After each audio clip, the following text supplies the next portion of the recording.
Good morning सभी को।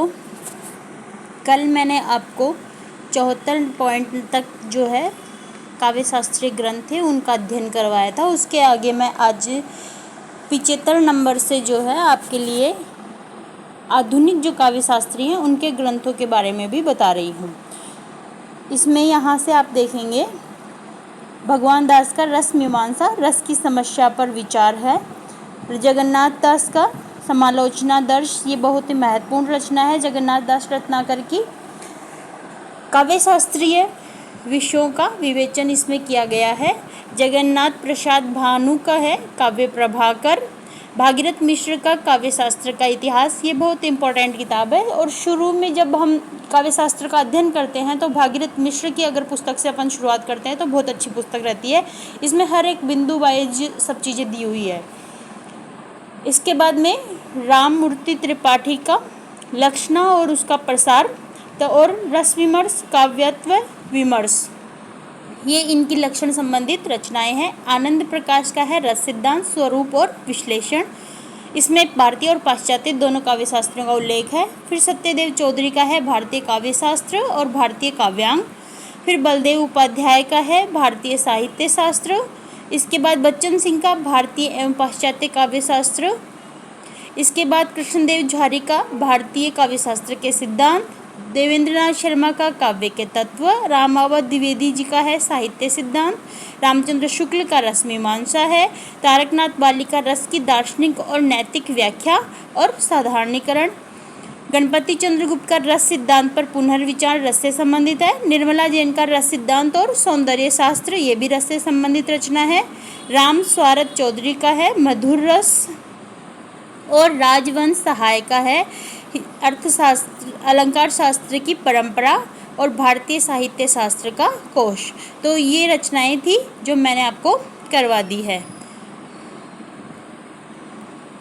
इसके बाद आज हम बात करने वाले हैं संस्कृत आचार्यों के प्रमुख मत। कई एग्जाम्स में जो संस्कृत आचार्य होते हैं उनके कथन दिए हुए होते हैं और बड़ी मुश्किल से हिंदी वालों को ये संस्कृत के पद जो हैं वो याद हो पाते हैं। तो मैंने भरत मुनि की जितने भी लाइनें हैं, जो भी पंक्तियां हैं जो अधिकतर एग्जाम्स में पूछी जाती है, उनको एक साथ करके यहाँ पे दिखा रही हूँ और इनका अर्थ भी साथ में बता दूँगी, तो आप इनको देख लेंगे। जिस क्रम से ये लगी हुई हैं उसी क्रम से। तो पहला इनका जो है नाटक को लेकर इनका ये लिखा हुआ है कि मृदु ललित पदार्डे गूढ़ शब्दार्थ हीनम। तो ये इनका पहला नाटक से संबंधित इनके मत थे कि उसमें जो भाव हैं, जो तत्व हैं, वो एकदम ललित होने चाहिए और उसमें गूढ़ अर्थ होना चाहिए। तो इसका जो अर्थ है वो मैं अगले पेज पे आपको दिखा दूँगी, तो आप उसमें से वहाँ से देख लेंगे। दूसरी इनकी पंक्तियाँ, मैं पंक्तियाँ बता रही हूँ अभी। दुखानाम दुखार्तानाम, श्रमार्तानाम, शाकार्तानाम और तपस्विनाम, ये इनकी नाट्य से संबंधित ही रचना है जो पूछी जाती है। न ही रसाद हृदय कश्चिदर्थ प्रवर्तते, ये इनका है। इसके बाद त्रैलोक्यस्य सर्वस्य नाट्यम भावानुकीर्तनाम। तो मैं संस्कृत का उच्चारण शायद सही नहीं कर पाऊँ, लेकिन यहाँ लिखा हुआ है तो आप इसको देख सकते हैं। यथा ही नाना व्यंजनौषधि द्रव्य संयोगादर्श निष्पत्ति, ये संयोगादर्श निष्पत्ति से हमें याद रह जाएगा कि ये भरत मुनि का पंक्ति हो सकती है। इसके बाद विभाव अनुभाव व्यभिचारी, ये तो सभी को याद रहता है। इसके बाद में वांगोत्सव पेतान काव्यार्थ न भाव यंतिति भावा इति। इसके बाद अगला देख लेंगे। यथा नराणाम नरपति है शिष्याणाम च यथा गुरुः एव इ सर्वभावानाम भाव है स्थायी महानि है। इसके बाद 9वां देख लेंगे। भाव यंतिति ही भाव है। 10वां आदेश जेहि वे वस्तु न शोकानाम जन्मिष्यति मैखलो रसी बंधे च हास्याय बौ जायते, ये भी भरत मुनि का है। इसके बाद व्योम नुरूपः प्रथमस्तु वेशः वेशानुरूपश्च गति प्रचार। और इसके बाद 12वां नंबर है लोकोत्तर वर्णाम निपुणम कवि कर्म है, विपर्यस्तो गुणः काव्येषु कृत्य है, न किंचित गुणहीन दोषे परिवर्जित न वा किंचित।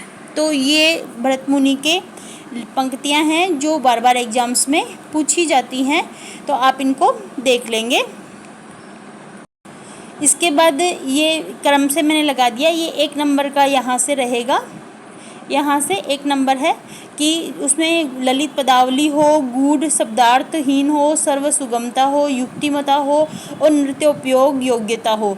ये सारे के सारे पहले अर्थ के दौरान दिए गए थे। दूसरे का अर्थ ये होगा, नाटक का उद्देश्य धर्म, अर्थ, यश और आयु का साधक है, कल्याणकारी, बुद्धिवर्धक व लोकोपदेश होता है। अन्य उद्देश्य मनोरंजन करना, शोक पीड़ित एवं परिश्रांत जनों को विश्रांति देना। तीसरे का अर्थ होगा, रस नाटक काव्य का परम तत्व है जिसके अभाव में नाटक का कोई प्रयोजन सिद्ध नहीं होता है। चौथे का अर्थ है, नाटक वाङ्मय का सर्वश्रेष्ठ रूप है और उसका प्राण रस है, जिस प्रकार। और पांचवें का है, जिस प्रकार अनेक प्रकार के व्यंजनों, औषधि आदि का संयोग से रस उत्पन्न होता है, उसी प्रकार नाना प्रकार के भावों के संयोग में से रस की निष्पत्ति होती है। छठा हमें पता है, विभाव, अनुभाव और व्यभिचारी के संयोग से रस की निष्पत्ति होती है। सातवां है, जिस प्रकार मनुष्यों में राजा का एवं गुरु शिष्यों का स्थान है, उसी प्रकार सभी भावों में स्थायी भाव का महत्व होता है। विभाव रस का कारण है, निमित्त और हेतु के पर्याय हैं। जो भावित हो वही भाव है। इसके बाद 10वां है, प्रत्येक वस्तु अपने उचित स्थान पर ही शोभित होती है। मेखला को यदि हार के स्थान पर मस्तक के बजाय पैर और पैट में तिलक लगाया जाए तो किसे हंसी नहीं आएगी।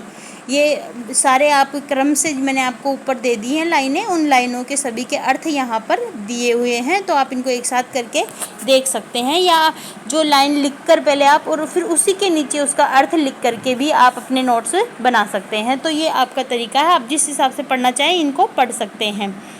11वां देखेंगे, व्यय के अनुरूप वेश होना चाहिए, वेश के अनुरूप गति और गति के अनुरूप पाठ्य और पाठ्य के अनुरूप अभिनय होना चाहिए। लोकोत्तर। और अब आप ध्यान रखेंगे कि अधिकांश जो भरत मुनि के जो भी लाइनें दी हुई हैं वो नाटक से रिलेटेड होंगी, क्योंकि उनका जो साहित्य है वो नाट्य शास्त्र है और उस नाट्य शास्त्र के आधार पर ही उन्होंने सारी पंक्तियां दी हैं। तो अगर हेतु और प्रयोजन की बात भी करते हैं तो वो नाट्य से रिलेटेड जो हेतु और प्रयोजन है उन्हीं के बारे में बात करते हैं।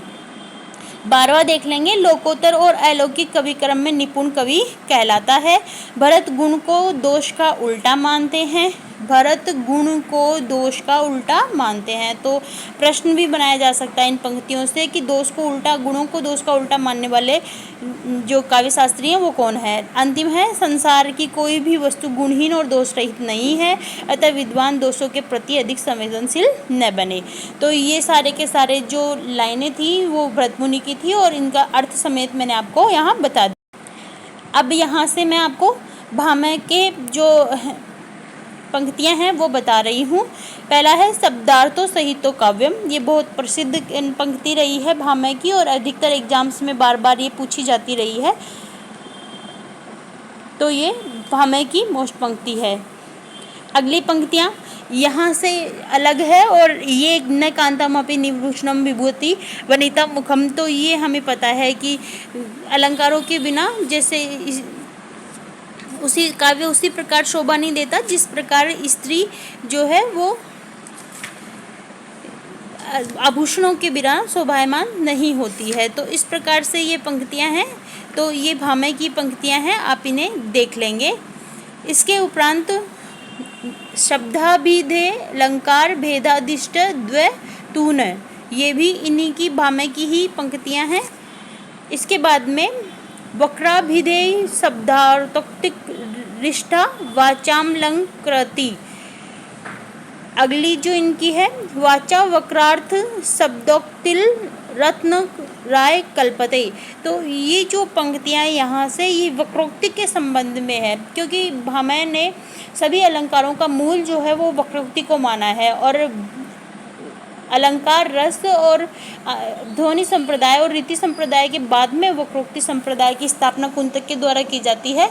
लेकिन उसकी अवधारणा की जो पहली प्रारंभ मानते हैं तो वो पहला प्रारंभ भामह से ही मान लिया जाता है, और भामह के बाद दंडी जो है वो भी श्लेष आधारित जो वक्रोक्ति है उसको श्रेष्ठ मानते हुए इसे वक्रोक्ति को में स्थान देते हैं। इसके बाद में ये छठा है, 5 हम पीछे देख लिए हमने, और ये छठा है, ये काव्य हेतु के संबंध में है इनका, कि गुरु के उपदेश से तो जड़ बुद्धि भी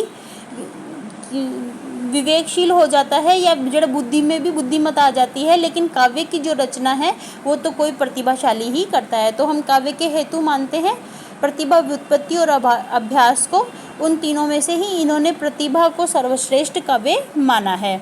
उसके बाद में काव्य के प्रयोजन के संबंध में वे कहते हैं धर्मार्थ काम मोक्षेषु वेचषणम कलाशु च, यानी धर्म अर्थ काम मोक्ष और कृति और प्रीति, प्रीति करोति कृति च साधु काव्य निबंधनम। तो इस तरह से भामह ने जो है प्रीति कीर्ति प्रीति धर्म अर्थ काम मोक्ष को जो है वो प्रयोजन माना है काव्य का।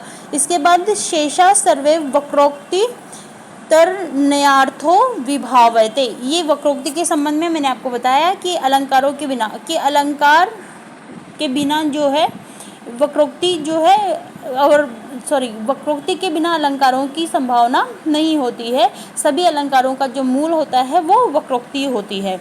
और इसी की एक लाइन है फिर, न कांतामपि निर्भूषणम विभाति बनिता मुखम, की जिस प्रकार स्त्री का मुख आभूषणों के बिना सुंदर नहीं लगता, उसी प्रकार अलंकारों के बिना काव्य की सुंदरता नहीं होती है। इसके बाद ये वक्रोक्ति के संबंध में है लोकांति क्रांति गोचर वचनम, ये भी इन्होंने वक्रोक्ति को लेकर ही कहा है। और शब्दस्य किम वक्रता अभिदेश्य च वक्रता लोको त्रिनयन रूपेण अवस्थानम। तो ये सारे के सारे इनके जो पंक्तियां हैं ये बार बार एग्जाम्स में पूछी जाती हैं, और इन पंक्तियों के जो अर्थ हैं वो अर्थ यहाँ पे पूरे एक साथ दिए गए हैं। तो आप इन पंक्तियों के अर्थ यहाँ से देख लेंगे। शब्द जैसे शब्दार्थों सहित तो काव्यम हमने पहली पंक्ति पढ़ी थी, तो शब्द और अर्थ का स्वभाव काव्य है। दूसरी पंक्ति पढ़ी, उसका अर्थ था जिस प्रकार रमणी का स्वाभाविक सुंदर मुख आभूषणों के अभाव में सुशोभित नहीं हो सकता, ये न कांतामपि पढ़ा था अपन ने, तो सुबोध उसी प्रकार रूपकादि अलंकारों के बिना काव्य में सौंदर्य की वृद्धि नहीं हो सकती। उसके बाद में शब्द और अर्थ अलंकार दोनों के स्वभाव से ही उत्कृष्ट काव्य हो सकता है। चौथा जो है उसका था वक्र शब्द और अर्थ का प्रयोग वाणी का अलंकार है, अतः वक्रता युक्त शब्दार्थी काव्य कहलाते हैं। पांचवें का अर्थ होगा वाणी की शोभा तो वक्र शब्द और अर्थ से निष्पन्न होती है। गुरु, और ये छठे नंबर का जो है उसका है कि गुरु के उपदेश से तो जड़ बुद्धि भी शास्त्रों का अध्ययन करने में समर्थ हो जाता है, पर काव्य तो किसी प्रतिभाशाली व्यक्ति द्वारा ही स्फुटित होता है। सातवें का होगा चतुर्फल प्राप्ति, मैंने आपको बता दिया धर्म अर्थ काम मोक्ष और कीर्ति और प्रीति को उन्होंने काव्य का हेतु माना है। इसके बाद में आठवां है वक्रोक्ति समस्त अलंकारों की जननी है। वक्रोक्ति का अर्थ विभावन करती है, इसके बिना किसी भी अलंकार का अस्तित्व नहीं है। ये भी मैंने आपको अच्छे से समझा दिया है।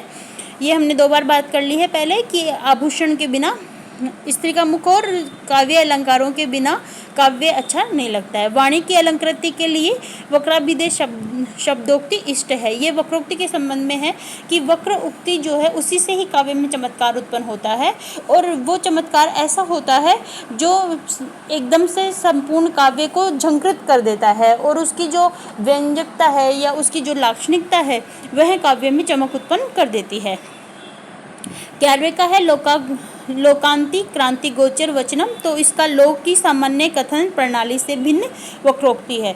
तो इस प्रकार से ये भामह के जो प्रमुख पंक्तियां थी उनकी पंक्तियों का मैंने आपको यहाँ पे एक साथ शॉर्ट दे दिया है, और इसके साथ में इनके अर्थ भी मैंने आपको बता दिए हैं। अब इसी प्रकार से दंडी की पंक्तियां हैं उनका भी मैं आपको प्रेजेंट करूँगी, और उसके साथ में ही उसके अर्थ भी आपको यहाँ बता दिए जाएंगे।